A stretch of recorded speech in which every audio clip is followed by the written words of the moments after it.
ಜ್ವರ ಇದ್ದಾಗ ಏನೇನು ಮಾಡಬೇಕು? ಮುಖ್ಯವಾಗಿ ರೆಸ್ಟ್ ತಗೋಬೇಕು.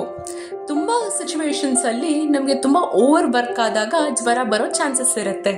ಹಾಗಾಗಿ ರೆಸ್ಟ್ ತಗೊಳ್ಳೋದು ತುಂಬ ಇಂಪಾರ್ಟೆಂಟ್. ಮತ್ತೆ ಜ್ವರ ಬಂದಾಗ ಚೆನ್ನಾಗಿ ನೀರು ಕುಡಿದು ಹೈಡ್ರೇಟೆಡ್ ಆಗಿರೋದು ವೆರಿ ಇಂಪಾರ್ಟೆಂಟ್. ಮತ್ತೆ ಒಂದು ಬಟ್ಟೆನ ನೀರಲ್ಲಿ ನೆನೆಸಿ ಅದನ್ನ ಹಣೆ ಮೇಲೆ ಮತ್ತೆ ಕತ್ತ ಮೇಲೆ ಇಟ್ಕೊಳ್ಳೋದು ತುಂಬ ಒಳ್ಳೆಯದು. ತುಂಬ ಹೀಟ್ ಇರೋ ಪಾರ್ಟ್ಸ್ನ ಒದ್ದೆ ಬಟ್ಟೆಯಲ್ಲಿ ಒರೆಸೋದು ಕೂಡ ಒಳ್ಳೆಯದು. ಮತ್ತೆ ನಮ್ಮ ಅಜ್ಜಿ ಅಮ್ಮ ಹೇಳ್ಕೊಟ್ಟಿರುವಂತಹ ಕಷಾಯಗಳನ್ನ ಕುಡಿಯೋದು ಕೂಡ ತುಂಬಾ ಒಳ್ಳೇದು.